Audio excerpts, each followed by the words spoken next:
Halo sahabat Silom, selamat datang di Tanya Aja Podcast by Silom Hospitals TB Simatupang. Kenalin, nama saya Dr. Helena Monika. Kali ini bakal menemani sahabat Silom sekalian di rumah untuk membahas dan berbincang-bincang mengenai isu kesehatan yang memang lagi hangat-hangatnya nih, lagi marak. Nah, kali ini kita bakal membahas soal infeksi saluran pernapasan atas akut atau ISPA. Nah, penasaran nggak ya? Apalagi sekarang banyak ya berkaitan dengan kualitas udara. Nah, kita sudah kedatangan nih dengan narasumber yang akan bicara soal ISPA. Jadi dokter spesialis paru di Silom Hospitals TB Simatupang. Halo Dokter Heni. Halo sahabat Silom semua, saya Dr. Heni, spesialis paru dari Silom TB Simatupang. Nah dok, kali ini kan banyak ya akhir-akhir ini, lebih tepatnya sahabat Silom yang mungkin di rumah itu banyak mendengar yang namanya istilah infeksi saluran pernafasan atas akut ya dok, apalagi dikaitkan dengan kualitas udara saat ini. Nah, boleh dong ya dok ya kita tanya-tanya ke Dokter Heni sebagai spesialis paru soal infeksi saluran pernafasan ini sendiri. Oke. Nah yang pertama nih dok, soal ISPA tadi kita bilang. Nah kan banyak nih teman-teman yang dengar infeksi saluran pernafasan atas akut. Nah sebenarnya ISPA itu apa sih dok? Boleh dijelasin nggak? Apa sih ISPA itu? Kita langsung bilang ISPA aja ya, biar gampang ya. Namanya juga infeksi saluran pernafasan atas akut. Berarti emang kejadiannya akut tiba-tiba. Ya, akut itu tiba-tiba. Nah, yang diserang ya tadi karena dia di bagian atas, saluran pernafasan bagian atas seperti apa? Hidung, tenggorok, terus laring ya. Dan sampai situ. Oke, jadi sebenarnya apa sih dok yang menyebabkan ISPA ini? Secara sebagian besar penyebab utama dari ISPA ini adalah virus. Tapi tidak menutup kemungkinan yang lain, penyebab-penyebab lain banyak seperti misalnya infeksi bakteri, bahkan juga mungkin jamur ya. Oke. Nah, jadi apa sih dok yang menyebabkan orang, mungkin sahabat Silom di rumah ya, sering bertanya-tanya faktor risiko yang menyebabkan seseorang itu lebih gampang atau bisa terkena ISPA? Ini banyak kaitannya ya. Masalahnya yang bisa terserang ISPA itu nggak cuma semuanya ya, nggak cuma orang dewasa aja. Apalagi kalau kita kaitkan dengan kondisi udara saat ini ya, kita kan tahu ya itu semua disebutkan di semua hampir semua media, polusi udara terutama Jakarta tuh lagi jelek-jeleknya, lagi tinggi-tingginya, hampir tidak ada kualitas udara yang memang kondisinya baik gitu ya. Nah ini bisa menyerang semua, siapa aja, mulai dari balita sampai yang dewasa sampai yang lansia ya. Tapi memang kenyataannya yang kita temui dalam praktek sehari-hari itu yang sering terkena adalah terutama balita dan lansia. Mungkin kalau kita bisa tengok satu-satu ke poliklinik berbagai rumah sakit ini yang namanya poli anak ini lagi lucu-lucu, lagi rame-ramenya ini. Lagi ramai ya dok. Sampai-sampai yang datang ke poli saya aja yang poli paru ini juga anak-anak, banyak anak-anak belakangan ini. Berarti kasusnya memang sedang meningkat nih iya. dok. Kalau gejala-gejala yang ditunjukkan sama pasien-pasien yang datang dengan ISPA itu gimana ya dok?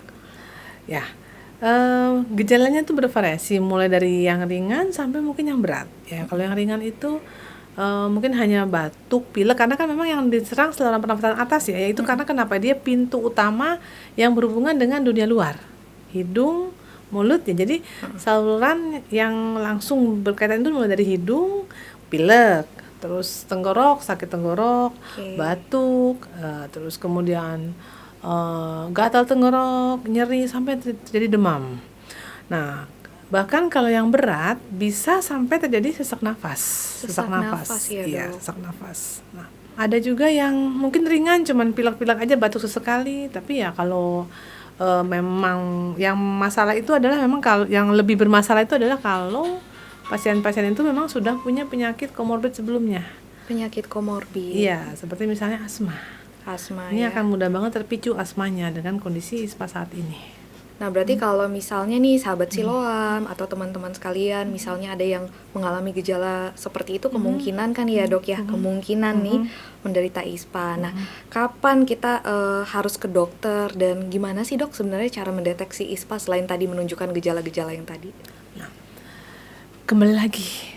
Jadi yang namanya infeksi saluran pernafasan atas akut atau ISPA itu kan kayak kalau kita dokter kita mau bagi-bagi lagi tuh ada yang cuman daerah hidung rinitis, daerah yang di tenggorok faringitis, turun lagi ke bawah itu yang dekat pita suara namanya laringitis.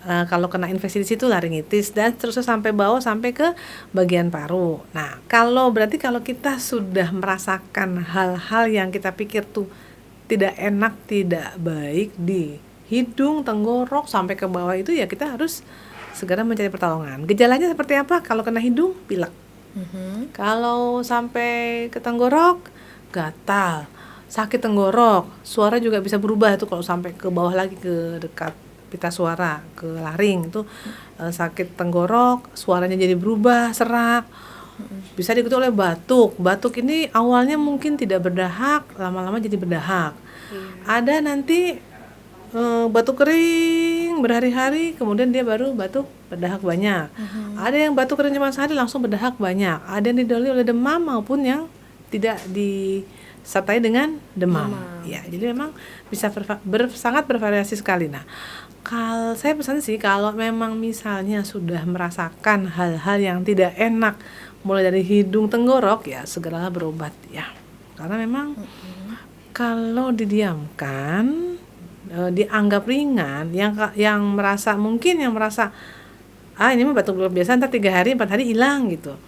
Ya tidak menutup kemungkinan dengan kondisi udara saat ini itu bisa jadi lebih buruk lagi, bahkan bisa cepat sampai turun ke daerah paru gitu.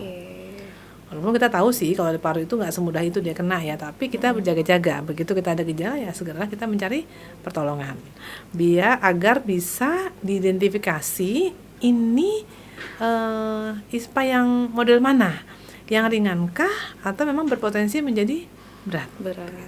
Nah, tadi kan dokter bilang ya sebaiknya memang dikonsultasikan ke dokter ya dok ya. Nah, kalau memang nggak ditangani dok, dalam arti mungkin dibiarkan gitu ya. Nah, apa sih komplikasi yang paling fatal atau mungkin yang paling bahaya? Nah, itu tadi ya yang sudah saya singgung sedikit ya. Nah, jadi itu tadi. Awalnya mula-mula cuma mungkin infeksi di daerah hidung, pilek-pilek aja. Yang tadinya ingusnya ya, warnanya cuma bening-bening putih, lama-lama jadi kuning-kuning hijau, didiamkan. Terjadilah radang di ujung daerah hidung ya, dekat tenggorok. Didiamkan lagi karena merasa itu biasa sampai sakit tenggorok. Sakit tenggorok turun lagi ke daerah laringitis, suara mulai berubah. Nah, di sini nih kadang suka cepat terjadi perjalanan infeksinya turun sampai ke paru sampai terjadi pneumonia ya dok ya. Pneumonia itu gejalanya nggak cuma sekedar demam batuk saja, tapi biasanya disertai oleh sesak sesak nafas. Iya, sesak nafas. Oke. Nah, berarti memang sebaiknya kalau tadi menunjukkan gejala-gejala yang mengarah ke arah ISPA ya jangan dibiarkan, memang sebaiknya dikonsultasikan ke dokter ya dok ya. Nah, tapi dengan kualitas udara, keadaan saat ini, bagaimana sih dok? Apa yang bisa dilakukan sahabat Siloam di rumah supaya bisa mencegah terkena ISPA? Sebelum kita sampai ke pencegahan, kita kan mesti mengenali dulu ya. Gejala udah pasti. Gejala, tadi ya saya juga mau sampaikan ya, gejala itu tadi kalau cuman mungkin baru sehari 2 hari batuk pilek biasa terus sembuh mungkin it's okay ya. Tapi tadi saya lupa tadi mengingatkannya. Ini soal sering banget nih di praktek sehari-hari. Sehari 2 hari sembuh, nanti selang 3 hari datang ke dokter sudah 3 minggu dia batuk pilek dalam keadaan sudah sesak, demam, sampai ternyata infeksinya sudah sampai ke paru. Nah, ini artinya kan pasien ini tidak aware ya dengan keadaan dirinya. Nah, mungkin juga kebersihan atau asupan gizinya kurang. Nah, di sinilah faktor pencegahan ini penting ya. Faktor pencegahan, kita kan tadi bicara pencegahan ya. Iya, benar dok. Kita tahu kualitas udara di luar, kita bicara yang lagi in dulu ya. Kualitas udara kurang baik, berarti ya mau nggak mau kita harus membatasi lah kontak terpajan udara luar. Nah, mungkin yang sudah terapkan oleh pemerintah WFH segala macam sudah cukup baik. Tapi kan nggak cukup cuma itu saja. Kontak dengan orang lain yang sudah terkena ISPA, ya kita harus hindari. Kalau terpaksa ya kita harus pakai masker. Sebaiknya memang kalau keluar masker itu juga penting. Kenapa? Selain dia menghindari kontak dengan orang lain juga kan membatasi kontak dengan udara luar juga. Nah, itu kalau masker. Terus kemudian yang tak kalah penting itu adalah imun kita sendiri ya. Kita harus jaga gimana caranya pagar di kita, daya tahan tubuh kita ini tetap bagus, sehingga yang masuk ataupun kalau kita pun terpajan nggak semudah itu kita terkena ISPA itu. Dengan cara gimana? Makan makanan bergizi, cukup istirahat, jadi seimbang antara kerja dengan istirahat ya. Jadi nggak sering begadang gitu ya dok Iya, ya? work life balance. Okay. Itu tuh ya. Terus apalagi? Makan tadi udah ya. Minum vitamin perlu untuk mengius. Tapi kalau misalnya sih udah cukup makan minum, yakin bahwa asupan udah oke sih, kita it's okay lah nggak minum vitamin ya. Nah, mungkin faktor lain adalah pencegahan yang lain yang bisa kita lakukan adalah bila kita dalam keadaan sehat kondisi begini, sebaiknya mungkin kita melakukan vaksinasi juga bisa. Vaksinasi ya. Itu vaksinasi yang jenis apa ya dok ya? Vaksinasi untuk biasanya yang pneumonia ya sama influenza itu kita boleh. Nanti silakan datang ke klinik, nanti bisa kita edukasi lebih lanjut. Gampang gitu ya dok ya. Nah satu lagi nih dok, mungkin soal olahraga. Aduh, belum selesai nih. Waduh, belum selesai. Ini pencegahan juga penting ya. Nah, kita nih supaya nggak gampang kena penyakit juga kita harus jaga kebersihan ya. Nah, kebersihan ini yang penting juga. Sering lupa ya. Kita kalau udah sibuk kerja pulang capek, main duduk aja, nggak ganti baju dulu, nggak langsung mandi. Terus karena lapar pulang main comot-comot makanan, nggak cuci tangan. Nah itu tuh kebiasaan-kebiasaan yang saya sering lihat di lapangan tuh. Sering latah ya dok ya. Itu di kantor juga penting. Di kantor gimana nih dok buat sahabat silom yang di kantor? Ini karena kan biasanya kalau kantor kan kalau lagi istirahat rombongan iya, entar comot sana comot sini, nah, itu tangan tuh udah cuci belum tuh, takutnya gitu. Jadi sahabat silom mungkin boleh tanya ke teman, bukan tanya ya, pelan-pelan dilihat gitu. Gimana temannya. Gitu ya, jaga kebersihan, cuci tangan, pola hidup bersih dan sehat deh, jangan lupa pola hidup bersih dan sehat. Kita kan sudah melewati masa pandemi ya. Mohon agar jangan dilupakan itu kebiasaan hidup sehat pada saat pandemi kemarin. Nah itu udah 3 tahun ya dok ya dipelajari. Itu mestinya nggak boleh dilupakan, itu penting banget ya. Jangan lupa olahraga juga ya. Ntar ada yang bilang gimana mau olahraga dok, orang olahraga udara yang bagus begini di rumah olahraganya, gerak badan, senam gitu. Yoga juga boleh, banyak cara kok untuk supaya kita bisa olah tubuh tanpa harus keluar rumah. Jadi tetap aktif ya dok ya.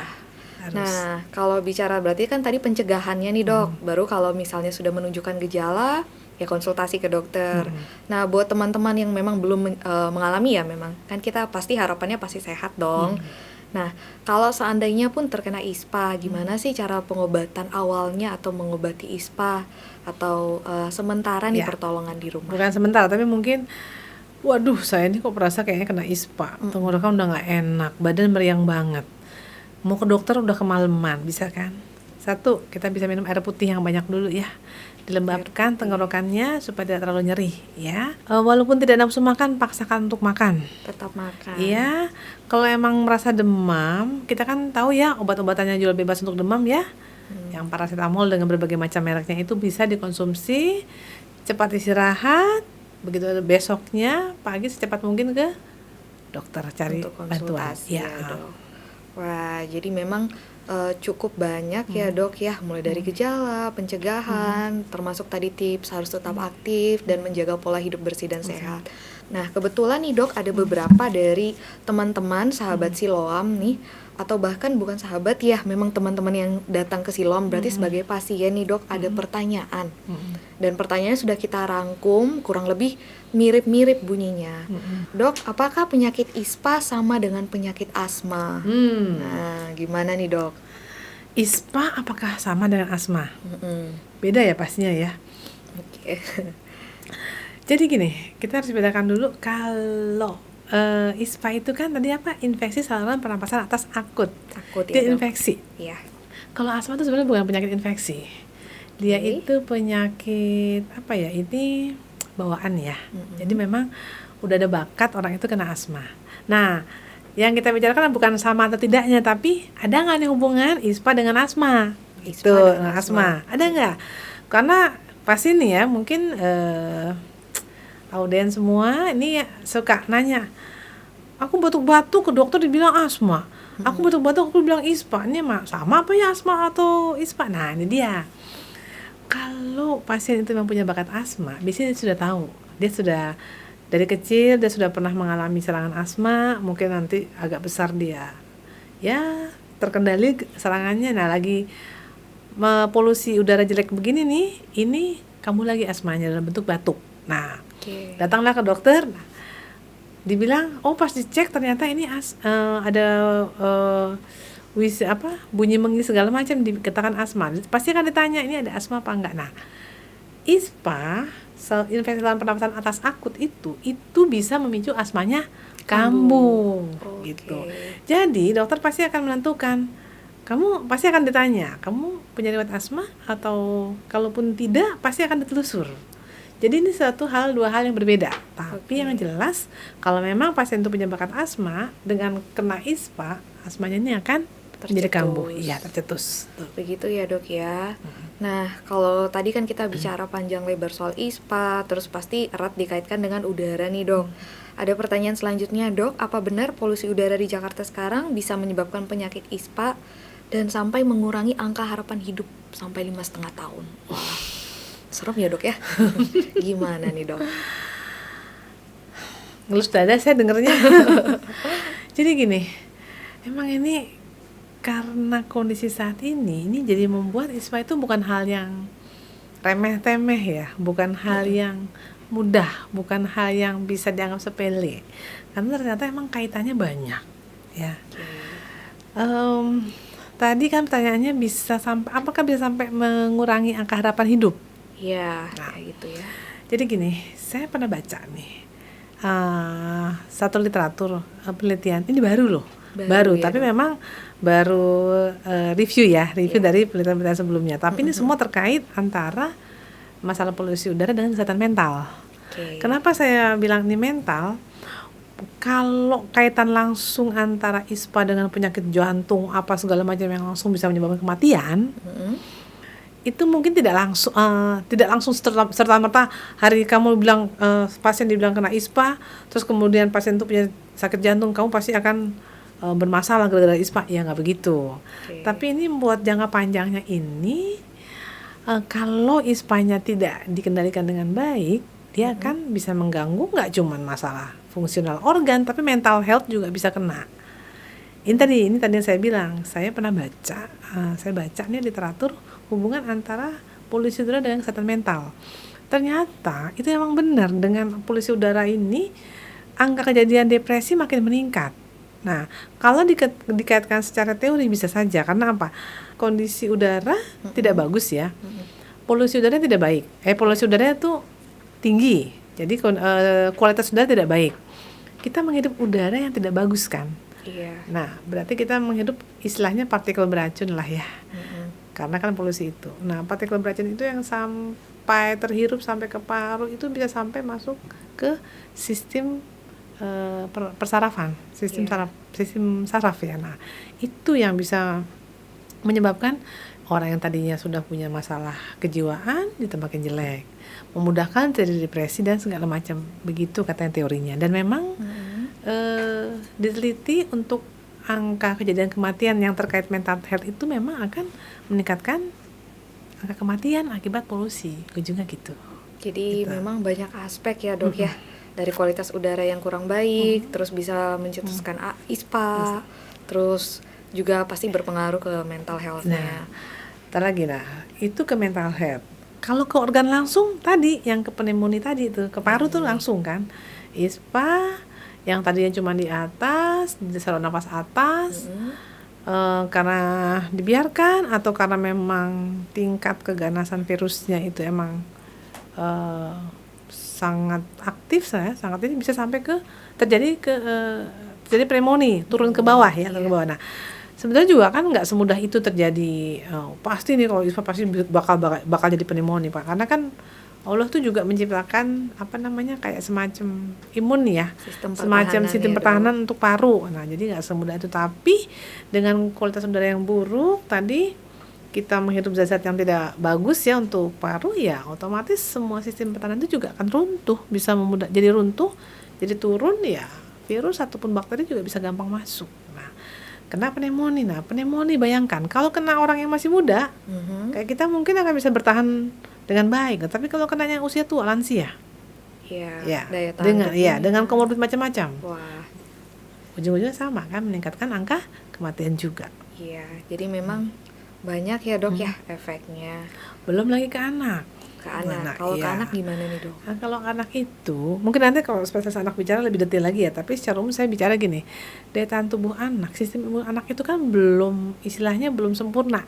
Iya. Dia kan bertumbuh terus tuh sampai sekitar umur 7 tahun, 8 tahun tuh baru baik ya. Nah, itu kalau terkena ISPA juga sama, bisa fatal. Kejadiannya bisa sampai ke infeksi paru, bisa mengganggu yang lain. Nah dok, mungkin pasien-pasien kita ya dok ya, atau mungkin sahabat silom di rumah, pasti ada yang punya anak, bayi gitu ya. Tadi dokter banyak bicara juga ISPA ini bisa menyerang segala usia, dari anak kecil, dewasa, bahkan yang sudah berumur, sudah lansia. Nah kalau untuk efek samping penyakit ISPA terhadap masa depan, misalnya pasien-pasien bayi, nah atau misalnya anak, nah itu bagaimana ya dok ya? Ini maksudnya efek samping gimana nih?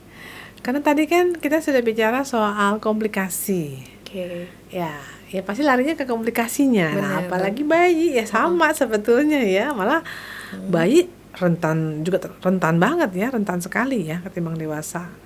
Bisa sampai sesak nafas juga iya, ya dok? sama dengan lansia sama.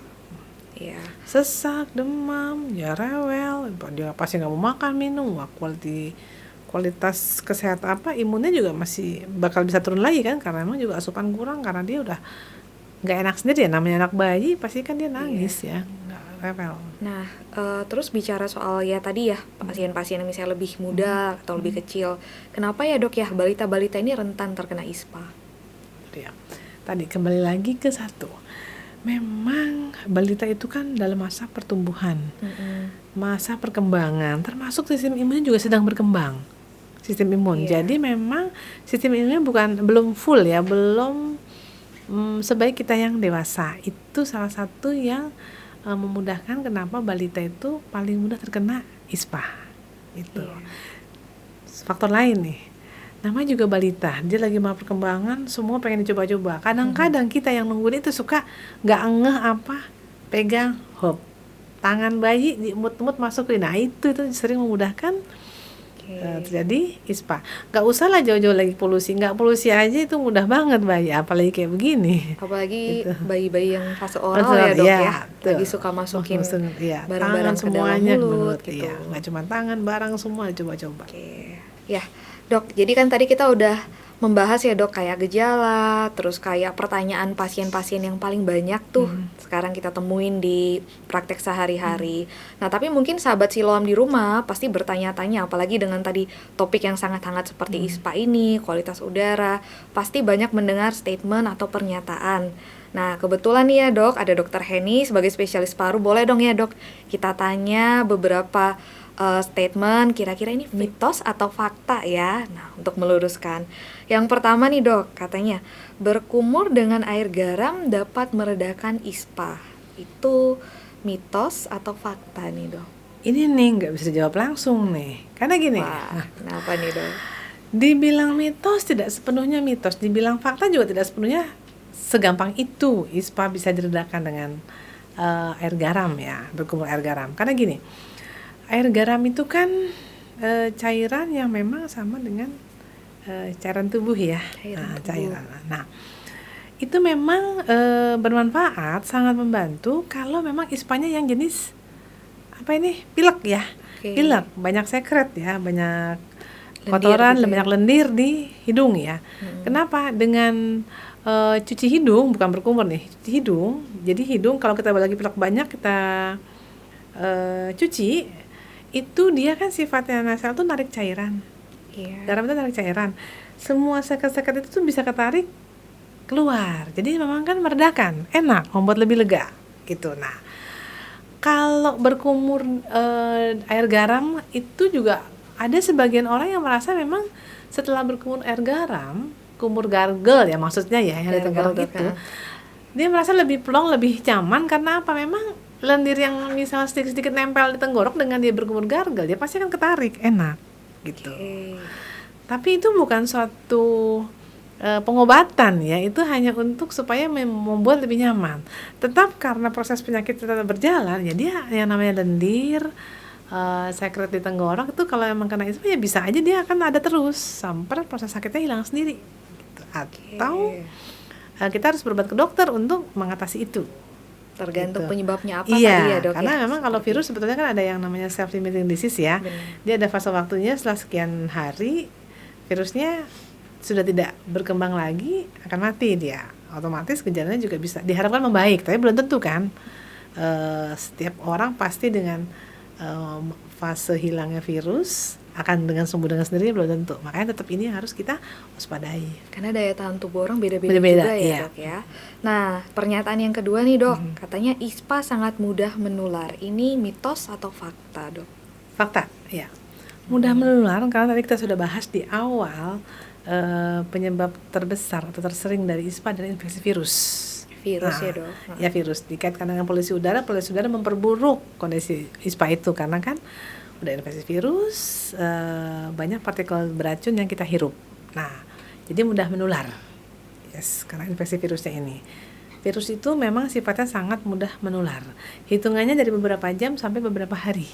Oke. Makanya tadi juga penting ya dok untuk menjaga pola hidup bersih dan sehat.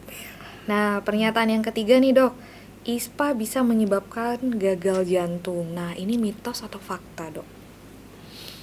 Ini lagi nih sama kayak pertanyaan pertama.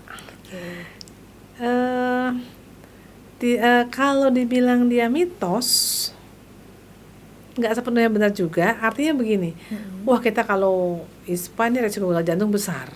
Tidak ISPA yang bagaimana yang bikin gagal jantung?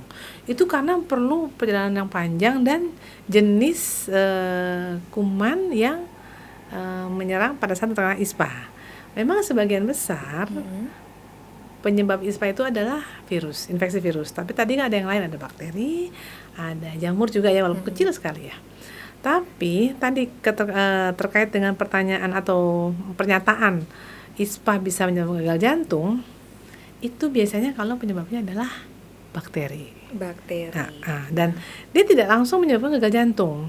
Itu perlu fase yang lama, waktu yang lama, karena yang diserang awalnya adalah nggak langsung bikin langsung jantungnya berhenti berdenyut atau gimana, tidak. Dia yang menyerang itu yang namanya endokarditis ya.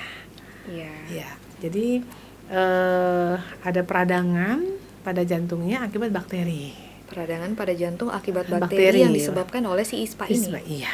Oke. Gitu. Jadi kan dia terhirup tuh masuk. Nah, biasanya itu pada orang yang sering mengalami ISPA tapi tidak berobat dengan tuntas ya. Waktu kecil sering bolak-balik.